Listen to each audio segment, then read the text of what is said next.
जय शिव शंभु। जो कोई भी मनुष्य जीवन में सत्य का मार्ग चुनता है उसका सफर ईश्वर तक पहुंचकर ही समाप्त होता है। दोस्तों नमस्कार दोस्तों, मैं आपका मित्र सांवर चौधरी आप सभी भक्त जनों का शिव महापुराण कथा सार के इस पावन वीडियो में हार्दिक स्वागत करता हूं। आप सभी लोग बड़े भाग्यशाली हैं भक्तजनों, जो भगवान महादेव की असीम अनुकंपा से आज आपने शिव महापुराण कथा सार का श्रवण करने का उत्तम विचार आपके मन में आया है।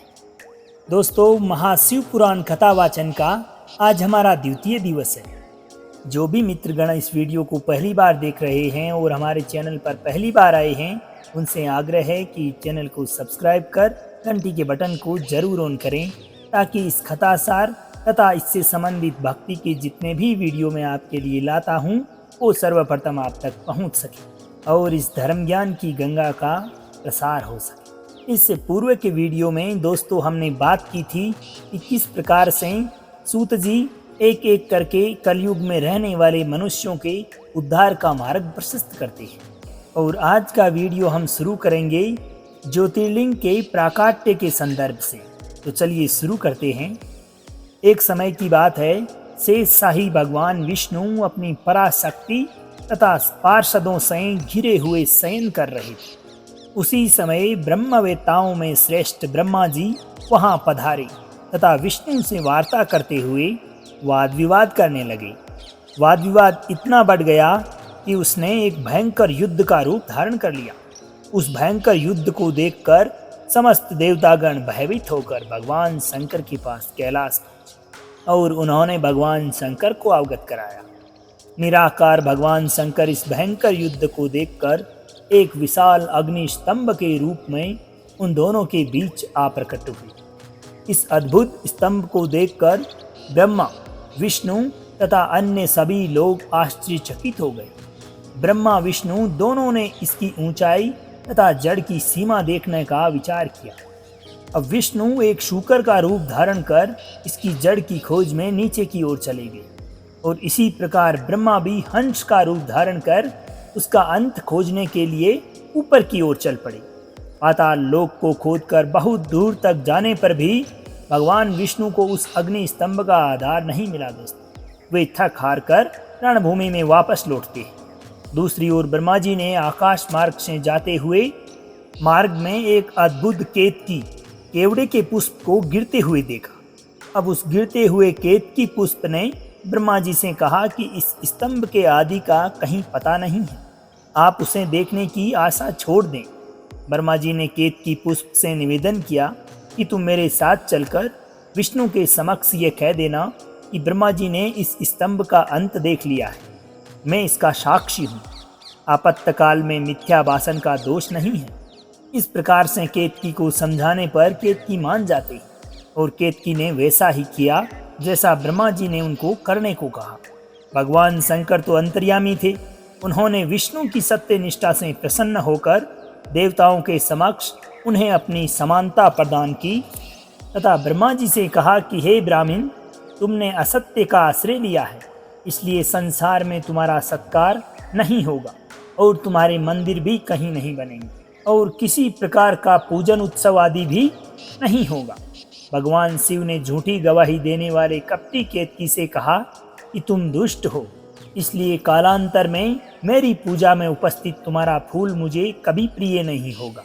तदंतर भगवान शंकर, ब्रह्मा, विष्णु तथा केतकी की पुष्प पर अनुग्रह करके सभी देवताओं से स्तुत होकर सभा में सुशोभित हुए। अब आती है दोस्तों पंचाक्षर मंत्र की महिमा। तो चलिए जानते हैं क्या होता है पंचाक्षर मंत्र। आगे के अध्यायों में भगवान सदाशिव ने प्रणव एवं पंचाक्षर मंत्र की उत्पत्ति और महिमा का वर्णन किया है। सबसे पहले भगवान शिव के मुख से ओंकार ओम प्रकट हुआ। दोस्तों, ये मंत्र शिव स्वरूप ही है। इसी प्रणव से पंचाक्षर मंत्र की उत्पत्ति हुई है। प्रणव से युक्त पंचाक्षर मंत्र ओम नमः शिवाय से संपूर्ण मनोरथों की सिद्धि होती है। इसी मूल मंत्र से भोग और मोक्ष दोनों ही प्राप्त होते हैं। दोस्तों, इसके अनंतर सूत जी शिवलिंग की स्थापना, उसके लक्षण और पूजन की विधि तथा शिव पद की प्राप्ति कराने वाले सत्कर्मों का वर्णन करते हैं। इसके आगे मोक्षदायक काशी आदि मुक्ति क्षेत्रों का वर्णन, विशेष काल में विभिन्न नदियों के जल में स्नान के उत्तम फल का निर्देश तथा तीर्थों में पाप से बचे रहने की चेतावनी भी दी गई है। सदाचार, शौचाचार, स्नान, भस्म धारण, संध्या वंदन, प्रणव जप, गायत्री जप, दान, न्यायतः धनोपार्जन तथा अग्निहोत्र आदि की विधि एवं उसकी महिमा का वर्णन मिलता है। अब आगे सूत जी कहते हैं कि मुमुक्षु व्यक्ति को सदा ज्ञान का ही अभ्यास करना चाहिए। धर्म से ही अर्थ की प्राप्ति होती है, अर्थ से भोग सुलभ होता है और उस भोग से वैराग्य की प्राप्ति होती है। धर्मपूर्वक उपार्जित धन से जो भोग प्राप्त होता है उससे एक दिन अवश्य वैराग्य का उदय होता है। धर्म के विपरीत अधर्म से उपार्जित धन द्वारा जो भोग प्राप्त होता है उससे भोगों के प्रति आसक्ति उत्पन्न होती है। ईश्वर अर्पण बुद्धि से यज्ञ, दान आदि कर्म करके मनुष्य मोक्ष फल का भागी होता है। ये थी पंचाक्षर मंत्र की महिमा दोस्तों। अब आगे हम बात करेंगे शिव सपर्याय का अनंत फल। भगवती उमा जगत की माता है और भगवान सदाशिव जगत के पिता। जो इनकी सेवा करता है उस पुत्र पर इन दोनों माता पिता की कृपा नित्य अधिकाधिक बढ़ती रहती है दोस्तों। वे उसे अपना आंतरिक ऐश्वर्य प्रदान करते हैं। अतः आंतरिक आनंद की प्राप्ति हेतु शिवलिंग को माता पिता का स्वरूप मानकर उसकी पूजा करनी चाहिए। भक्ति पूर्वक की गई शिव पूजा मनुष्य को पुनर्जन्म से छुटकारा दिलाती है। शिव भक्त की पूजा से भगवान शिव बहुत प्रसन्न होते हैं। शिव भक्त साक्षात शिव स्वरूप ही है, अतः उनकी सेवा में तत्पर रहना चाहिए। भगवान शिव को अपनी आत्मा मानकर उनकी पूजा करनी चाहिए। भगवान शिव की प्रदक्षिणा, नमस्कार और षोडशोपचार पूजा अत्यंत फलदायी होती है। इस पृथ्वी लोक पर ऐसा कोई पाप नहीं जो शिव प्रदक्षिणा से नष्ट ना हो सके। इसलिए प्रदक्षिणा का आश्रय लेकर सभी पापों का नाश कर देना चाहिए। आगे आता है लिंगार्चन का महात्म्य। इसके अनंतर पार्थिव शिवलिंग के पूजन का महात्म्य, पार्थिव लिंग के निर्माण की विधि और वेद मंत्रों द्वारा उसके पूजन की विस्तृत एवं संक्षिप्त विधि का वर्णन किया गया है। चारों वेदों में लिंगार्चन से बढ़कर कोई पुण्य नहीं है। केवल शिवलिंग की पूजा होने पर समस्त चराचर जगत की पूजा हो जाती है। रुद्राक्ष धारण से 1/4, विभूति अर्थात भस्म धारण से आधा, मंत्र जप से 3/4 और पूजा से पूर्ण फल प्राप्त होता है दोस्तों। सूत जी आगे कहते हैं कि प्रिय मुनीश्वरों, इस प्रकार मैंने शिव की आज्ञा अनुसार उत्तम मुक्ति देने वाली विद्येश्वर संहिता आपके समक्ष पूर्ण रूप से कह दी है। अब इसके पश्चात आती है रुद्र संहिता, सृष्टि खंड। आगे व्यास जी कहते हैं कि एक समय की बात है, नैमिषारण्य में निवास करने वाले सौनक आदि ऋषियों ने सूत जी से पूछा कि हे सूत जी, हमने सुना है कि भगवान शिव शीघ्र प्रसन्न हो जाते हैं। वे महान दयालु हैं, इसलिए वे अपने भक्तों का कष्ट नहीं देख सकते। ब्रह्मा, विष्णु और महेश ये तीनों देवता शिव के ही अंश से उत्पन्न हुए हैं। उनके प्राकट्य की कथा तथा उनके विशेष चरित्रों का वर्णन कीजिए प्रभु। आप उमा के आविर्भाव तथा विवाह की भी कथा कहें। विशेषतः उनके गृहस्थ धर्म का तथा अन्य लीलाओं का भी वर्णन करें निष्पात सूत जी। हमारे प्रश्न के उत्तर में ये सब तथा दूसरी बातें भी अवश्य कहनी चाहिए। सूत जी बोले कि हे मुनीश्वरों, जैसे आप लोग पूछ रहे हैं उसी प्रकार नारद जी ने शिव रूपी भगवान विष्णु से प्रेरित होकर अपने पिता ब्रह्मा जी से पूछा था। ऋषिगणों ने सूत जी से पुनः पूछा कि हे प्रभु, ब्रह्मा और नारद का ये महान सुख देने वाला संवाद कब हुआ था, जिसमें संसार से मुक्ति प्रदान करने वाली शिव लीला वर्णित है। कृपा कर इसका वर्णन करें। तो चलिए दोस्तों आगे सुनते हैं नारद मोह की कथा। सूत जी कहते हैं कि एक समय की बात है, नारद जी ने तपस्या के लिए मन में विचार किया तथा हिमालय की एक सुंदर गुफा में तपस्या में स्थित हो गई। उसी समय उनकी तपस्या देखकर देवराज इंद्र संतृप्त होने लगे और उन्होंने कामदेव से वहां जाकर नारद जी की तपस्या को भंग करने का आदेश दिया। कामदेव ने अपनी संपूर्ण कलाओं से उनकी तपस्या में विघ्न डालने का पूरा प्रयत्न किया, परंतु वे सफल नहीं हुए। महादेव जी के अनुग्रह से कामदेव का गर्व चूर चूर हो गया। वास्तव में महादेव जी की कृपा से ही नारद मुनि पर कामदेव का कोई प्रभाव नहीं पड़ा, क्योंकि पहले उसी आश्रम में भगवान शिव ने उत्तम तपस्या की थी और वहीं पर उन्होंने कामदेव को भस्म कर डाला था। उस समय रति की प्रार्थना एवं देवताओं की याचना करने पर भगवान शंकर ने कुछ समय व्यतीत होने के पश्चात कामदेव को जीवित होने का वरदान दिया था।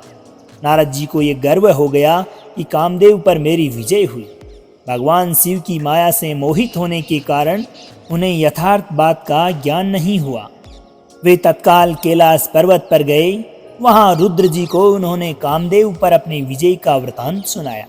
ये सब सुनकर भगवान शंकर ने नारद जी की प्रशंसा करते हुए भगवान विष्णु के सामने इनकी चर्चा कदापि न करने का जिक्र किया, परंतु नारद जी के चित्त में मद का अंकुर जम गया था दोस्तों। इसलिए नारद जी ने वहां से विष्णु लोक को जाकर भगवान विष्णु से अपना सारा वृतांत अभिमान के साथ कह सुनाया। अब नारद मुनि का अहंकार युक्त वचन सुनकर भगवान विष्णु ने यथार्थ बातें पूर्ण रूप से जान ली। नारद जी की प्रशंसा करते हुए भगवान विष्णु ने कहा कि आप तो नैष्ठिक ब्रह्मचारी हैं तथा सदा ज्ञान वैराग्य से युक्त रहते हैं, फिर आप में काम विकार कैसे आ सकता है। विष्णु जी की बात सुनकर नारद जी और भी अधिक प्रसन्न होकर वहां से गमन कर गए। अब नारद जी के आगे जाने पर मार्ग में श्री हरि ने एक सुंदर नगर की रचना की, जो अत्यंत मनोहर एवं वैकुंठ से अधिक रमणीय था, जिसमें शील निधि नाम के एक राजा की देव कन्या के समान सुंदरी कन्या थी। नारद मुनि उस नगर को देखकर मोहित हो गए और शील निधि के द्वार पर गए।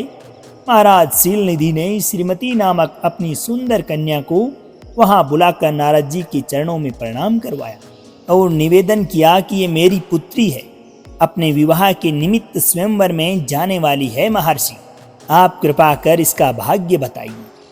अब नारद जी उस कन्या के शुभ लक्षणों को देखकर अत्यधिक प्रभावित हुए तथा कन्या के पिता राजा से उसके सुख सौभाग्य तथा गुणों की विशेष सराहना करते हुए वहां से विदा हो गए। अब नारद जी के मन में ये भाव आया कि किस प्रकार इस कन्या से मेरा विवाह हो।